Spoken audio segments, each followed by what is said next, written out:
Assalamualaikum warahmatullahi wabarakatuh. Waalaikumsalam warahmatullahi wabarakatuh. Selamat siang, salam sejahtera bagi kita semua.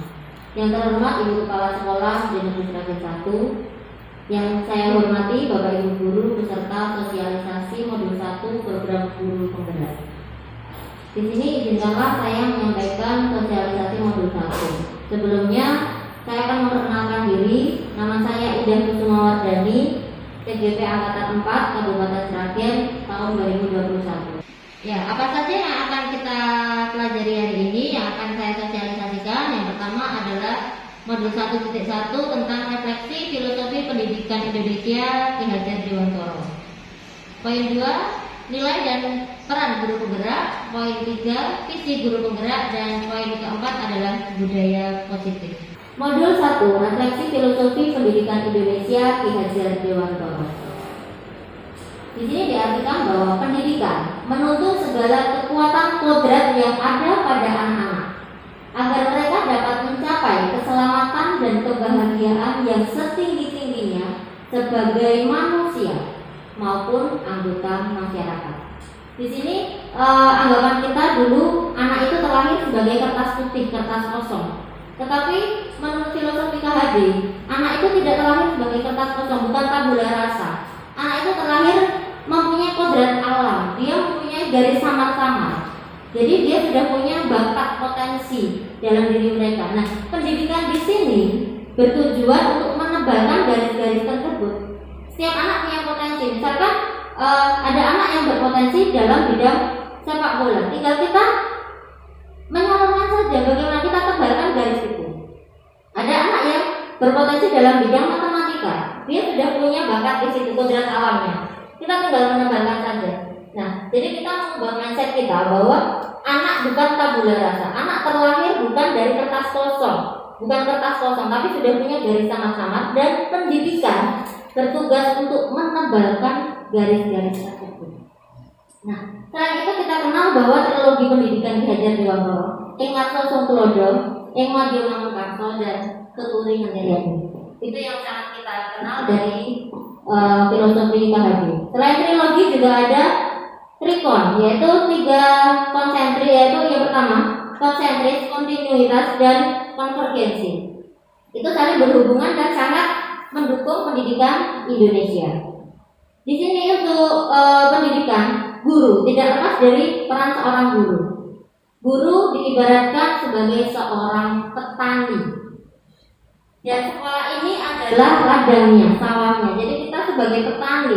Petani itu kalau kita menanam benih jagung, jangan kita rawat sebagaimana kita menanam padi, tidak akan tumbuh dengan baik.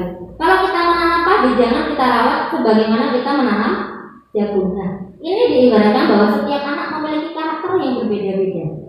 Apa yang kita tanam itu, ya kita rawat sesuai tanaman itu. Jadi kita dalam pembelajaran sesungguhnya kita ada diferensiasi pembelajaran. Oh, anak ini karakternya seperti ini, model belajarnya seperti ini. Kita fasilitasi, kita sebagai guru berhamba kepada murid. Sekarang ini untuk orientasi pendidikan yaitu murid, dan murid. Semuanya berpihak kepada murid. Kita mencintai murid setulus hati. Kita benar-benar memposisikan diri bahwa kita sebagai orang tua di sekolah. Kita mengasihi mereka dengan tulus dan ikhlas sehingga pendidikan bisa berjalan dengan lancar. Tujuan utama pendidikan nasional Indonesia sejalan dengan pemikiran KHD yaitu pendidikan dan pengajaran merupakan usaha persiapan persediaan untuk segala kepentingan hidup manusia, baik dalam hidup bermasyarakat maupun hidup berbudaya melalui Merdeka Belajar. Kerangka filosofis Merdeka Belajar mengacu pada 6 profil pelajar Pancasila. Ada 6 poin. Yang pertama, beriman dan bertakwa kepada Tuhan Yang Maha Esa dan berakhlak mulia. 2, kreatif. 3, gotong royong. 4, berkebinekaan global. 5, bernalar kritis. Dan 6, mandiri.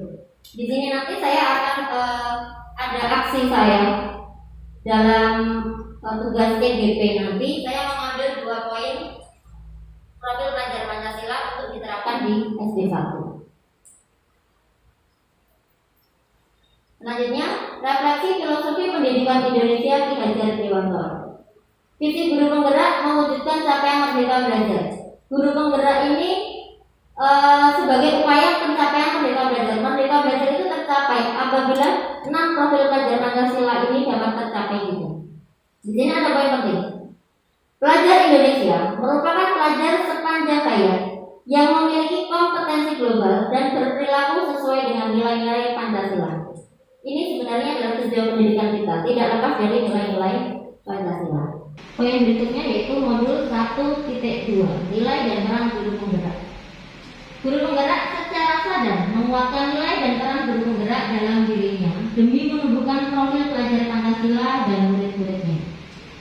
Nilai guru penggerak antara lain mandiri, reflektif, kolaboratif, inovatif, dan berpihak kepada murid.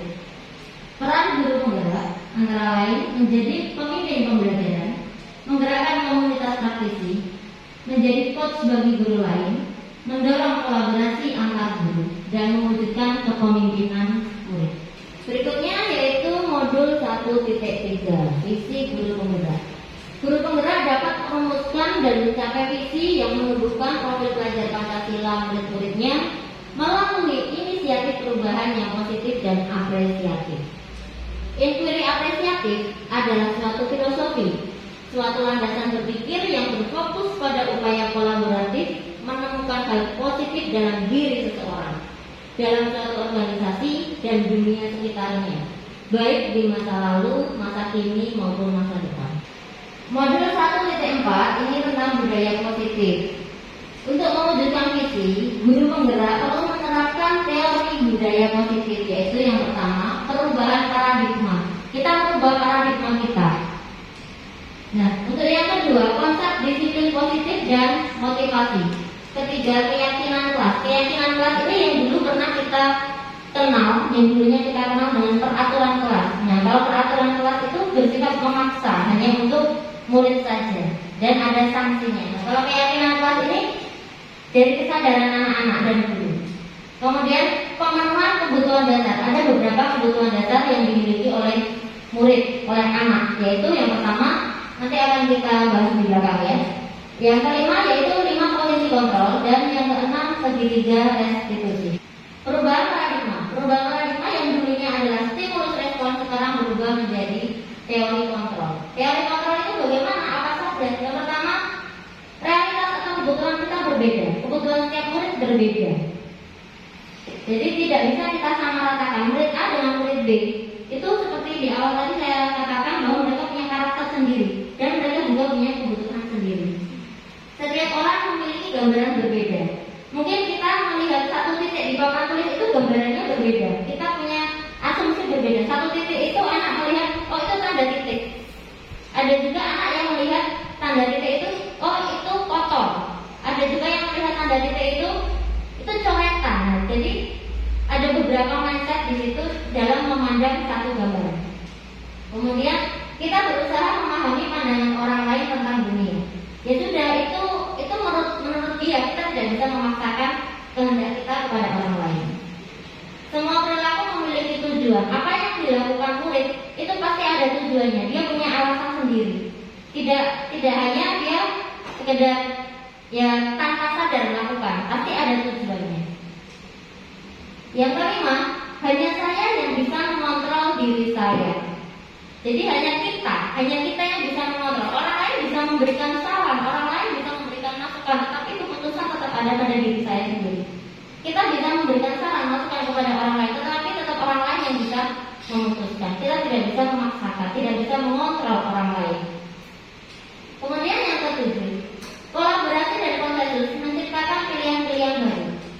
Yang kedelapan, model berpikir menang-menang. Itu tentang teori kontrol. Kemudian konsep disiplin positif dan motivasi. Ini keduanya saling berkaitan. Disiplin positif artinya seseorang yang memiliki disiplin diri berarti mereka bisa bertanggung jawab terhadap apa yang dilakukannya. Nah, disiplin positif. Kemudian ini berpengaruh pada motivasi perilaku manusia. Apa saja motivasi perilaku manusia? Yang pertama, untuk menghindari ketidaknyamanan atau hukuman. Saya datang tepat waktu, datang sebelum bel, supaya saya tidak dihukum. Nah, itu mungkin motivasinya seperti itu.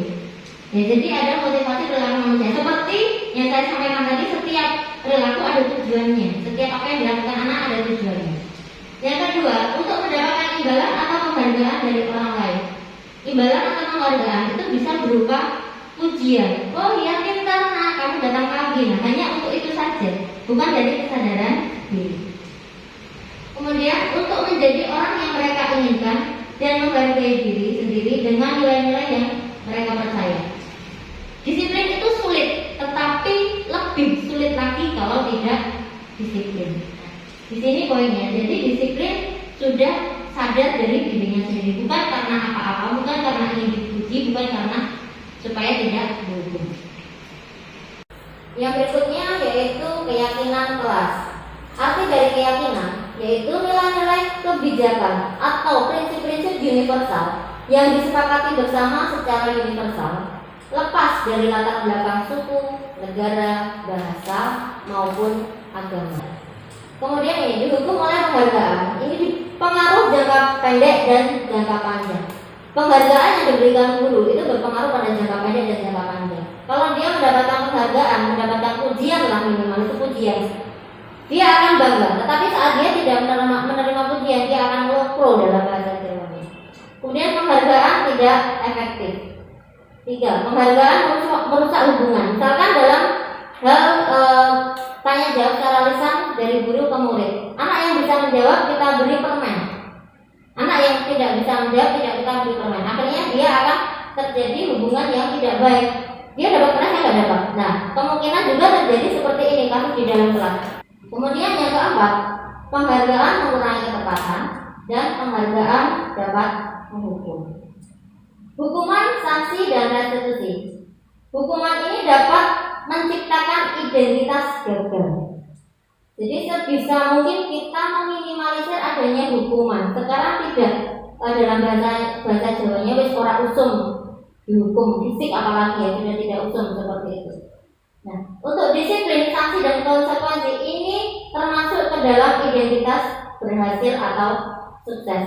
Dengan kedisiplinan akan menciptakan sanksi dan konsekuensi. Konsekuensinya apa? Kalau kamu datang terlambat. Konsekuensinya apa jika kamu tidak mengerjakan PR? Pemenuhan kebutuhan dasar. Setiap anak mempunyai kebutuhan dasar. Kita rangkum dalam 5 kebutuhan dasar. Kebutuhan bertahan hidup. Contohnya, misalkan si A membawa bekal. Seperti dalam hal ini di sekolah sekarang kita membawa bekal anak-anak. Pada saat membawa bekal, si B itu tiba-tiba merebut bekal si A. Mungkin dia punya motivasi. Kenapa? Setelah ditanya dulu kenapa kamu merebut makanan si A, ternyata motivasinya karena dia lapar. Dia tidak membawa bekal, dia lapar. Sehingga di sini kebutuhan dasar dalam hal merebut itu adalah kebutuhan dasar untuk bertahan hidup supaya dia tidak lapar. Kemudian yang kedua, cinta dan kasih sayang, kebutuhan untuk diterima. Nah, pada saat dia merebut, mungkin alasannya bukan karena lapar, dia pengen dipanggil oleh guru, pengen ditanyai. Jadi mereka merasa dicintai, disayangi, diperhatikan. Kemudian yang ketiga, penguasaan, kebutuhan pengakuan atas kemampuan. Saat dia merebut, dia merasa ini saya bisa merebut. Dia sebagai penguasa. Nah, ini tentang penguasaan. Kemudian yang keempat, kebutuhan dasar tentang kebebasan. Kebebasan ini berupa pilihannya. Jadi dia mungkin sudah bosan dengan makanan yang dibawakan oleh orang tuanya. Setiap hari hanya nasi telur terus.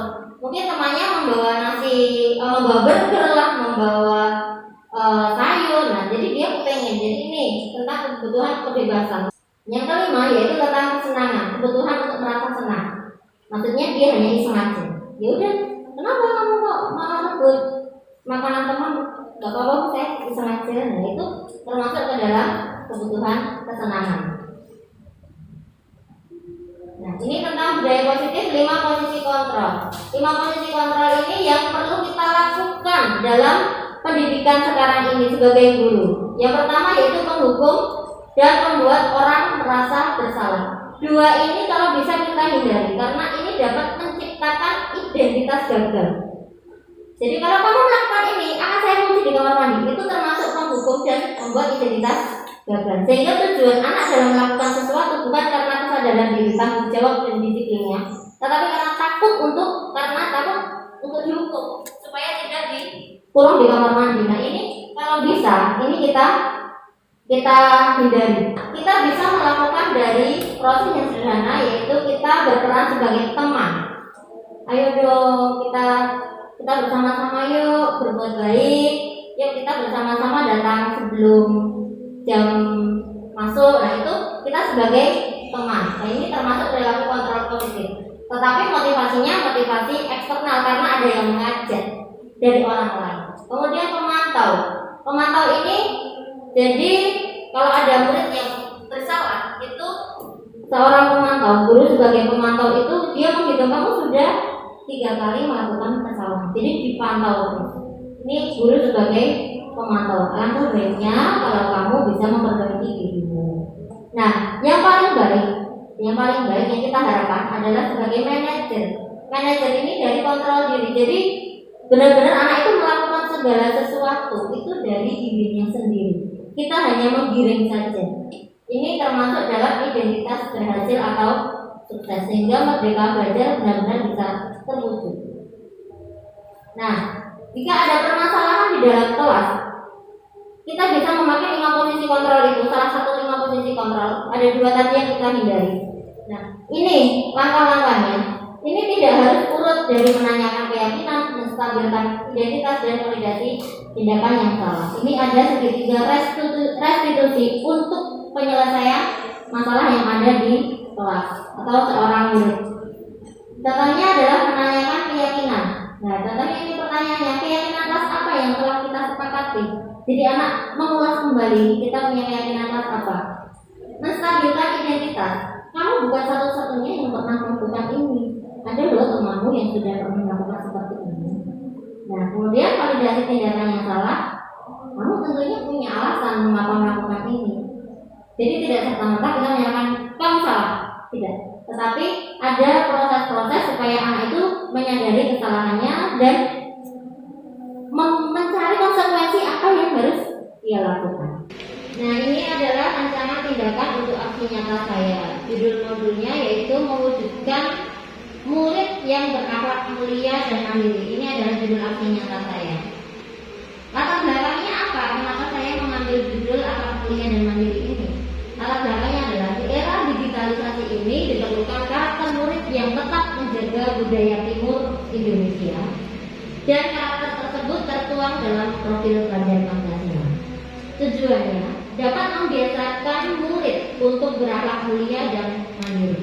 Kalau ukurnya apa keberhasilannya? Yaitu murid terbiasa menunjukkan budaya positif berakhlak mulia dan mandiri. Ini baik di rumah maupun di sekolah.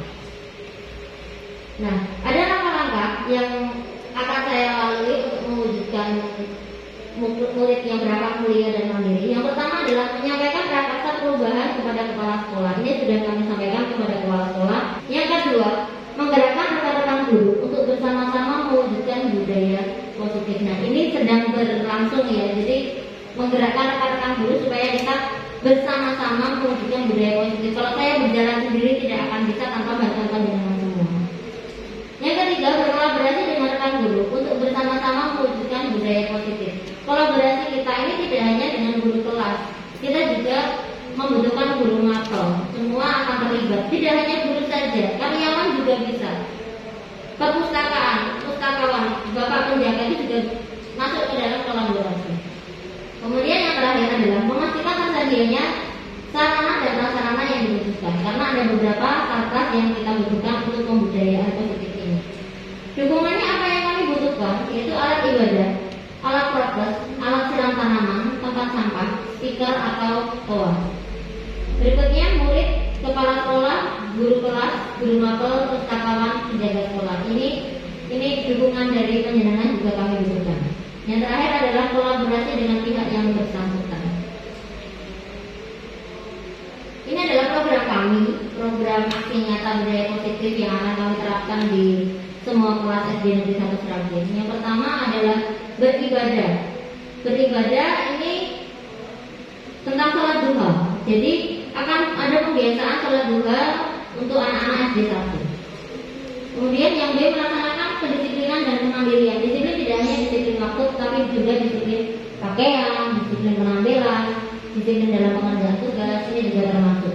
Dan kemandirian misalkan dia sudah tergerak sendiri untuk melakukan pembiasaan itu.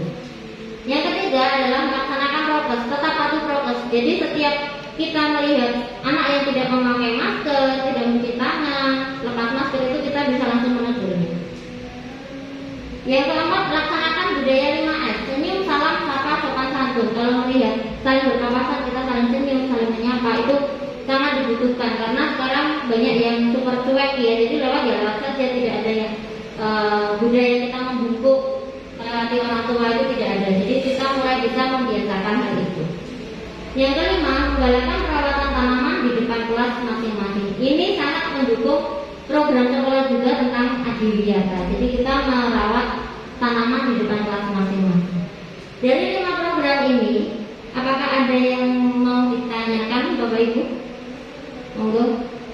Monggo Bu Yulia. Ya, terima kasih Bunda. Mohon izin untuk bertanya bahwa tadi sudah dijelaskan bahwa program aksi nyata budaya positif yang option A beribadah ya. Nah, karena tadi kan dijelaskan bahwa akan adanya program aksi nyata budaya positif sholat duha. Nah, itu nanti untuk teknisnya bagaimana? Karena di SD1 ini kan kelasnya banyak, ada 12 rombel. Nah, itu nanti untuk teknis pelaksanaannya bagaimana? Terima kasih Bu Yulia untuk pertanyaannya. Saya akan menjawab tentang teknis pelaksanaan sholat duha. Di sini kita pelaksanaan sholat duha yang kita terapkan yaitu pada kelas 4, 5, dan 6. Nanti pembagiannya bisa kita hubungkan dengan guru agama, guru mapel agama. Tentunya tidak hanya agama Islam untuk sholat duha, itu adalah untuk agama Islam. Kemudian untuk yang Kristen Katolik bagaimana? Itu ada pembiasaan tentang doa bersama, puji-pujian bersama dengan teman yang lain bersama-sama. Jadi untuk teknisnya untuk kelas 4 itu bisa kita atur setelah dia datang ke sekolah, dia langsung sholat duha. Mereka langsung sholat duha ke masjid. Kemudian saat istirahat bisa kita jadwalkan untuk kelas 5, 5A, 5B. Nah, saat pulang sekolah kita jadwalkan untuk kelas 6A dan 6B. Jadi untuk masjid yang tidak begitu besar, ya itu masih bisa menampung anak-anak kelas A dan kelas B. Begitu Bu Yulia. Terima kasih. Terima kasih untuk pertanyaannya. Ada lagi mungkin? Kita lanjutkan program berikutnya yang ke-6, yaitu membuang sampah di tempatnya dengan memilih dan memilahnya. Kita memilih dan memilah sampah, jadi sampah organik, anorganik, kaca, dan bahan yang berbahaya. G. Mengucapkan Pancasila sebelum pembelajaran dan menyanyikan lagu nasional sesudah pembelajaran. Dibiasakan setiap pagi kita berdoa kemudian mengucapkan Pancasila dan menyanyikan lagu nasional sesudah pembelajaran. Nah, ini pembelajaran ini untuk apa? Untuk menumbuhkan jiwa nasionalis mereka yang mungkin sekarang mulai menipis ya untuk lagu-lagu nasional yang mereka hafal itu. Yang yang ke-8 terakhir yaitu memperdengarkan lagu nasional dan lagu daerah sebelum jam pembelajaran dan saat jam istirahat. Jadi kita programkan untuk saat datang itu ada lagu-lagu, kemudian saat jam istirahat juga diperdengarkan lagu-lagu nasional maupun lagu daerah. Yang berikut programnya. Terima kasih untuk waktu yang sudah diberikan kepada saya. Matur nuwun, kita bersama-sama untuk bergerak dan menggerakkan. Mohon maaf apabila ada kesalahan kata. Bila kita berhidayah. Wassalamualaikum.